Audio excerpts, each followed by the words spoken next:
Safdah TV.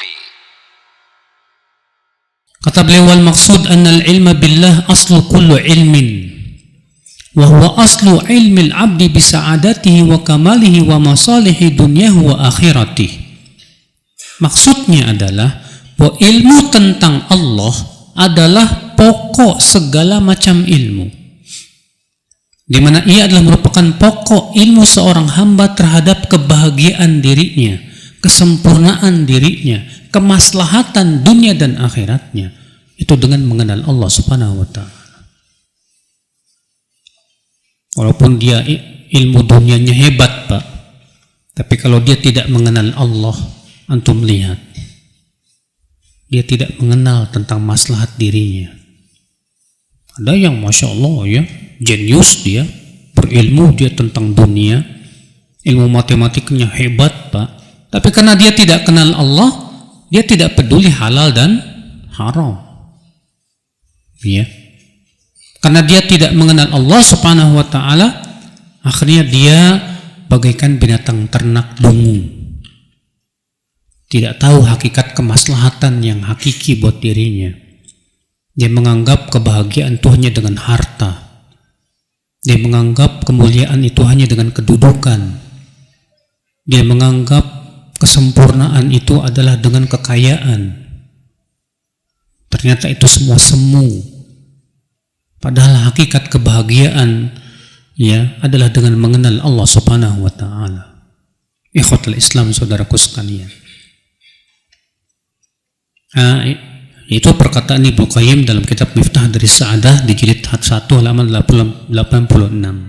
Kemudian penulis buku ini itu Sittu Doror, Syekh Abdul Malik berkata, "Wa man ayqana hadza biqalbihi kanat nafsuhu indahu ahwan alaihi min an yuqaddima rahataha wa ladzataha ala mardati rabbih.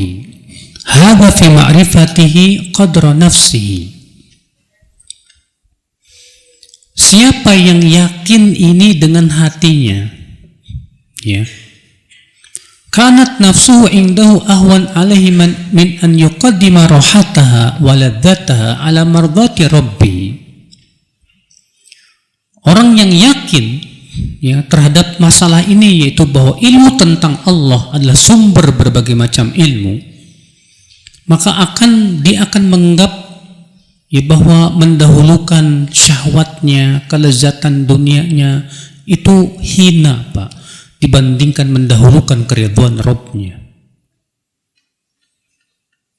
Kenapa? Karena semakin dia kenal Allah, dia semakin sadar ngikutin hawa nafsu itu berbahaya.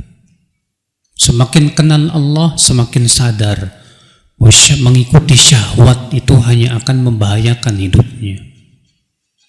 Semakin kenal Allah Subhanahu wa ta'ala, Pak, semakin sadar mana yang sifatnya maslahat untuk hidupnya dan mana yang tidak. Ya, maka dari itu, akhi, orang yang kenal Allah, dia akan lebih mendahulukan keridhaan Allah daripada keridhaan hawa nafsunya. Dia akan mendahulukan kepentingan Allah daripada kepentingan dirinya. Akibat apa? Akibat dia mengenal Allah Subhanahu wa ta'ala. Makanya antum lihat, manusia yang paling mengenal Allah siapa, Pak? Rasulullah. Maka Rasulullah orang yang paling berilmu tidak, Pak? Beliau orang yang paling berilmu secara mutlak. Setelah Rasulullah, manusia yang paling kenal Allah siapa? Para sahabat Rasulullah SAW. Maka mereka orang yang hidupnya paling sempurna, Pak. Iya. Lihat bagaimana Abu Bakar, manusia yang terbaik, manusia yang paling kenal Allah setelah Rasulullah Sallallahu Alaihi Wasallam. Bagaimana beliau menjadi seorang pemimpin yang luar biasa, diberikan oleh Allah kekuatan yang dahsyat, ya, di dalam ilmu dan iman dan ketaatan. Hasilnya beliau menjadi pemimpin yang Masya Allah.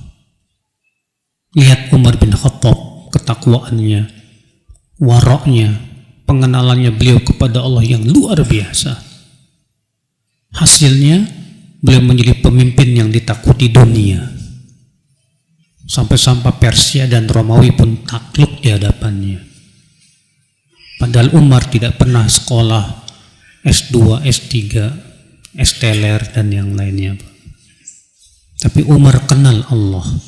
Umar menguasai ilmu-ilmu yang disampaikan oleh Rasulullah dan terpatri pada dirinya dan teraplikasi dalam kehidupannya. Sehingga lihat ilmunya Umar. Sampai-sampai kata Ibnu Hajar ada 15 ayat turun karena usulan Umar. Artinya pendapat Umar langsung disetujui oleh Allah Subhanahu wa taala. Kenapa, Pak? Akibat daripada pengenalan dia kepada Allah Subhanahu wa taala. Lihat ya para sahabat Rasulullah yang mereka imannya yang luar biasa kepada Allah, pengenalannya yang luar biasa kepada Allah, Pak. Berapa jumlah sahabat? Sahabat paling jumlahnya 200.000, tapi menguasai dunia, Pak. Menguasai dunia. Akibat daripada mereka kenal Allah. Ya. Ikhwatal Islam, saudaraku seiman.